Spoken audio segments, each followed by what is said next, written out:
مسلسل 5ویں روز پیٹرول اور ڈیزل کی قیمتیں بڑھا دی گئیں۔ پیٹرول 3 روپے 66 پیسے فی لیٹر مہنگا کر دیا گیا۔ پیٹرول کی نئی قیمت 335 روپے 18 پیسے فی لیٹر ہو گئی۔ ڈیزل 4 روپے 80 پیسے فی لیٹر مہنگا کیا گیا۔ ڈیزل کی نئی قیمت 383 روپے 46 پیسے فی لیٹر ہو گئی۔ مٹی کا تیل 2 روپے 99 پیسے فی لیٹر مہنگا کیا گیا۔ مٹی کے تیل کی نئی قیمت 301 روپے 14 پیسے فی لیٹر ہو گئی۔ پیٹرولیم ڈویژن نے نئی قیمتوں کا نوٹیفیکیشن جاری کر دیا۔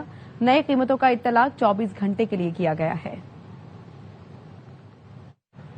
پیٹرولیم مصنوعات کی قیمتوں کے روزانہ تعین پر سینٹ کی قائمہ کمیٹی نے پیٹرولیم ڈویژن اور چیئرمین اوگرا سے بریفنگ طلب کر لی۔ قائمہ کمیٹی کا اجلاس 30 جولائی کو طلب کیا گیا ہے۔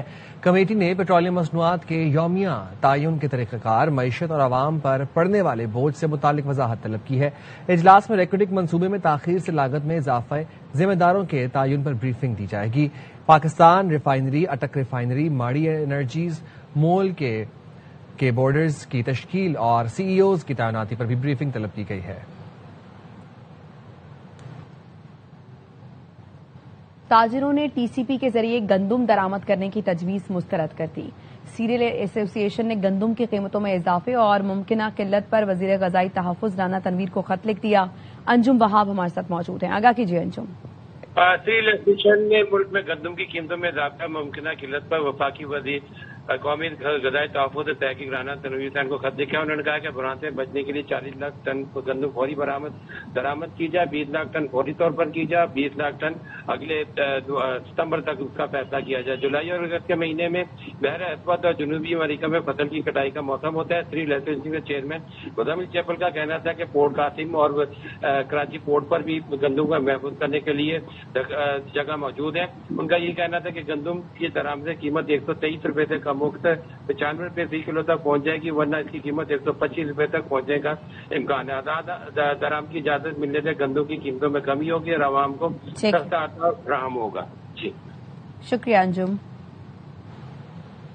کراچی میں بجلی اور پانی کی بندش کے خلاف شہریوں کا احتجاج۔ نیپا پل پر بدترین ٹریفک جام ہے۔ کیا سچویشن ہے اس وقت نیپا پل پر جانے کے نمائندہ خصوصی ایئر وائی نیوز نذیر شاہ سے؟ نذیر بتائیے۔ دیکھیں، بجلی کی بندش اور پانی کی فراہمی بند ہونے کی وجہ سے جو شہریوں کا جو صبر کا پیمانہ ہے لبریز ہو گیا ہے۔ نیپا پل کے بالکل بیچوں بیچ شدید احتجاج کیا جا رہا ہے۔ جو اطراف کے علاقہ مکین انہوں نے جلاؤ گھیراؤ وہاں کیا ہوا ہے، ٹائر جلا کر اس سڑک کو مکمل طور پر ٹریفک کے لیے بند کر دیا ہے۔ اب پولیس کی جانب سے ایک سڑک کو کھلوایا گیا تو دوسری کو بند کر دیا، جس کی وجہ سے ملینیم مال سے لے کر نیپا کے پل تک، اور اگر دوسری آنے والی سڑک دیکھیں تو تقریباً گلشن چورنگی سے لے کر نیپا کے پل تک بدترین ٹریفک جام ہے۔ ہزاروں شہری پھنسے ہوئے ہیں۔ ٹریفک پولیس اور ڈسٹرکٹ پولیس تو موجود ہے، لیکن مظاہرین کا احتجاج ختم کروانے میں تاحال ناکام نظر آتی ہے۔ ٹھیک ہے، بہت شکریہ نذیر شاہ۔ ایم کیو ایم پاکستان کے رہنما مصطفیٰ کمال کہتے ہیں دنیا چاند پر پہنچ گئی، سندھ میں بچے آج بھی گٹر میں گر رہے ہیں۔ دوسرے شہر ایئر ایمبولینس کی بات کر رہے ہیں اور کراچی میں سائیکل ایمبولینس متعارف کرائی جا رہی ہے۔ اس نظام کے خلاف چپ نہیں بیٹھیں گے۔ دنیا چاند پر جا رہی ہے، ہمارے بچے گٹر میں گر کر مر رہے ہیں۔ دنیا کیا، ہمارے ملک میں دوسرے شہر ایئر ایمبولینس چلانے کی بات کر رہے ہیں، میٹرو چلا رہے ہیں، ٹرینیں چلا رہے ہیں۔ ہمارے یہاں سائیکل پہ ایمبولینس چلائی جا رہی ہے۔ ایک روڈ نہیں بن کے دے رہی، یونیورسٹی روڈ بن کے نہیں دے رہی۔ یہ جو 22,000 ارب روپے ہے، اگر یہاں لگتا سندھ کو بلڈوز کر کے 50 دفعہ نیا سندھ بنا دیتے، یہ سارا پیسہ دبئی ٹرانسفر ہوتا ہے۔ سندھ کے لوگوں کا لوٹا ہوا جو پیسہ ہے، آج دبئی کی پراپرٹی اس پیسے سے مہنگی ہوئی ہے۔ ہم نے اسمبلیوں میں بات کر لی، نہیں مان رہے۔ ہم نے آئینی ترمیم پیش کر دی، نہیں مان رہے۔ اب ہم سڑکوں کا استعمال کریں گے، ہر اس آواز کا ساتھ دیں گے اور اپنی آواز ملائیں گے اس کے ساتھ جہاں پر پاکستان میں ایڈمنسٹریٹو بنیادوں پر صوبے بنانے کی بات ہو رہی ہے، نہیں ہو رہی ہے تو ہم کر رہے ہیں۔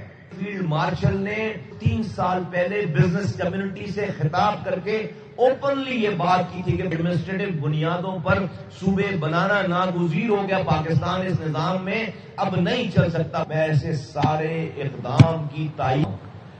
لاہور کا شہری 3 بار وزیر اعظم بن کر سڑکیں نہ بنا سکا، اب کہتا ہے آزاد کشمیر کا وزیر اعظم بنا دو، محرومیاں دور کر دوں گا۔ پیپلز پارٹی کے رہنما حسن مرتضیٰ کے تنزیہ وار کہا ہم نے یہ بات دہرائی تو لیگی وزراء برا مان گئے، پیپلز پارٹی پر چڑھائی کر دی۔ اچانک ایک صدا بلند ہوئی کہ وزیر اعظم مینوں بنا دیو. ایک لاہور کا شہری اٹھ کے کہتا ہے کہ میں 3 دفعہ وزیر اعظم پاکستان رہ چکا ہوں اور 3 دفعہ وزیر اعظم پاکستان رہنے کے باوجود اگر میں وہاں پہ سڑکیں نہیں بنا سکا, میں وہاں پر ترقی نہیں کر سکا, تو اب مجھے یہاں کا وزیر اعظم بنا دو تو میں وہ ساری محرومیاں دور کر دوں. یہ بات پیپلز پارٹی نے کہی, چند ان کے محترم اور محترمہ کو ناگوار گزری اور انہوں نے پیپلز پارٹی کے اوپر ایک ایسی چڑھائی کی. ایک صاحب نے پیپلز پارٹی پہ تنقید کرتے ہوئے بھٹو شہید کو فاشسٹ قرار دینے کی کوشش کر رہے ہیں, جن کا اپنا والد ضیاء الحق کی کابینہ میں 2 وزارتیں لے کر انجوائے کرتا رہا. آج وہ ہمیں فاشزم کے سبق اور درس. نائب وزیر اعظم اور وزیر خارجہ اسحاق ڈار نے شنگھائی تعاون تنظیم SCO کے وزرائے خارجہ اجلاس کے موقع پر بیلاروس اور تاجکستان کے وزرائے خارجہ سے الگ الگ ملاقاتیں کی ہیں. 2 طرفہ تعلقات, علاقائی تعاون اور باہمی دلچسپی کے امور پر تبادلہ خیال کیا گیا. ترجمان دفتر خارجہ کے مطابق اسحاق ڈار نے بیلاروس کے وزیر خارجہ سے ملاقات میں 2 طرفہ تعلقات کا جائزہ لیا. دفاع, زراعت, ٹیکنالوجی اور افرادی قوت کے تبادلے سمیت مختلف شعبوں میں تعاون مزید مضبوط بنانے کے عزم کا اعادہ کیا. دونوں رہنماؤں نے 11 اور 12 اگست کو اسلام آباد میں پاک بیلاروس مشترکہ وزارتی کمیشن اجلاس کے لیے نیک تمناؤں کا اظہار کیا اور جامع تعاون کے روڈ میپ پر مؤثر عمل درآمد کے عزم کا اعادہ کیا.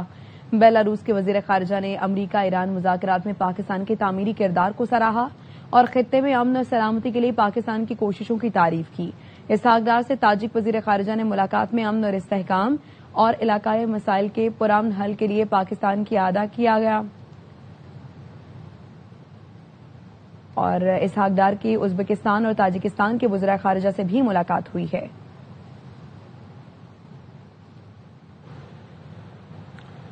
اقوام متحدہ کی جنرل اسمبلی نے سربراہ انسانی حقوق کی مدت میں توسیع کی منظوری دے دی.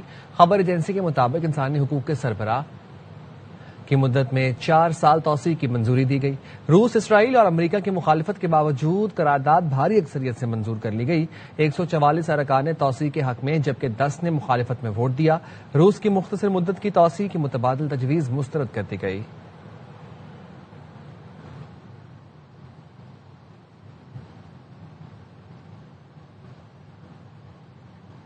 بھارت کے سب سے بڑے امتحانی اسکینڈل کی پوری کہانی ایک شکایت نے پورا نیٹ ورک بے نقاب کر دیا. پیپر آخر لیک کیسے ہوا, اس رپورٹ میں دیکھیے.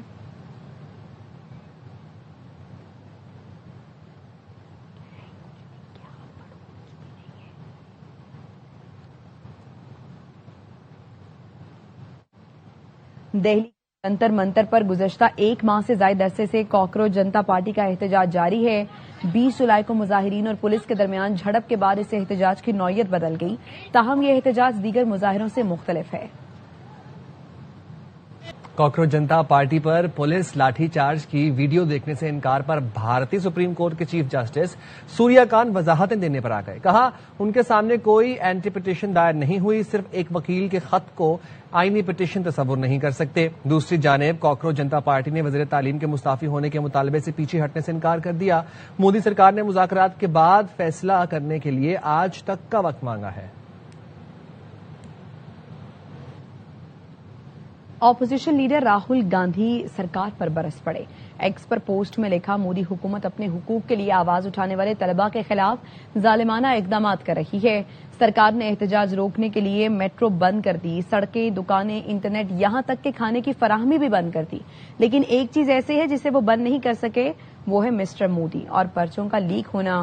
دھرمیندر پردھان کو کابینہ چھوڑنا ہوگی. یہ ایک ایسا مطالبہ ہے جس پر کوئی سمجھوتا نہیں ہو سکتا.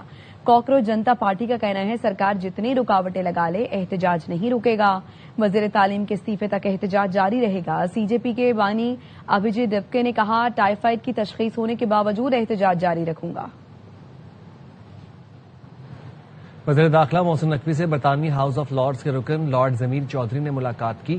محسن نقوی نے کہا پاکستان میں سرمایہ کاری کا خیر مقدم کریں گے, سرمایہ کاروں کو ہر ممکن سہولتیں دیں گے.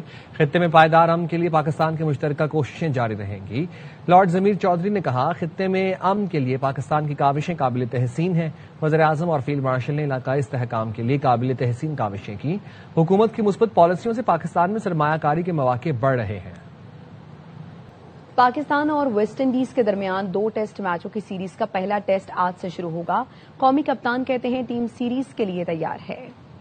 نئے کپتان اور نئے عزم کے ساتھ پاکستانی ٹیم آج سے ٹیسٹ سیزن کا آغاز کرے گی. پاکستان کو پہلے ٹیسٹ میں ویسٹ انڈیز کے چیلنج کا سامنا ہے. پاکستانی اوپنر عبداللہ فضل پہلے میچ سے قبل انجری کے باعث سیریز سے باہر ہو گئے. کپتان بابر اعظم کہتے ہیں گزشتہ دور میں کپتانی سے بہت کچھ سیکھا. امید ہے اس بار نتائج بہتر آئیں گے. پچھلا ایکسپیرینس تھا کپتانی کا, اس سے کافی کچھ سیکھا ہے اور اس کو مزید اچھا کرنے کی کوشش کروں گا. پریشر ایسا نہیں ہے, کانفیڈنٹ ہوں اور ابھی جو مجھے رسپانسبلٹی دوبارہ ملی ہے پلیئروں سے پرفارمنس لینی ہے, اس پرفارمنس سے پاکستان جیتے وہ میرے لیے زیادہ میٹر کرتا ہے. میزبان ٹیم فاسٹ بالر سے پاکستان پر اٹیک کرے گی. پاکستان اور ویسٹ انڈیز کے درمیان 19 سیریز کھیلی گئیں. پاکستان نے 6, ویسٹ انڈیز نے 5 جیتی. 8 بار سیریز برابر ہوئی. پاکستان 26 سال سے ویسٹ انڈیز سے سیریز نہیں ہارا, جبکہ قومی ٹیم نے آخری بار ویسٹ انڈیز کو 2017 میں شکست دی تھی. مصر میں ہائی وے پر دل دہلا دینے والا منظر, تیز رفتار ٹرالر کا ٹائر پھٹا, چند لمحوں میں بڑا حادثہ ہوتے ہوتے رہ گیا. ساتھ چلنے والے دوسرے ٹرالر نے بروقت سہارا دیا اور ممکنہ تباہی ٹال دی. ڈرائیور کی حاضر دماغی نے چند سیکنڈ میں بڑا حادثہ ہونے سے بچا لیا. حیران کن واقعے کی ویڈیو سوشل میڈیا پر تیزی سے وائرل ہوئی. اب تک کے لیے اتنا. دیکھتے رہیں اربعین نیوز.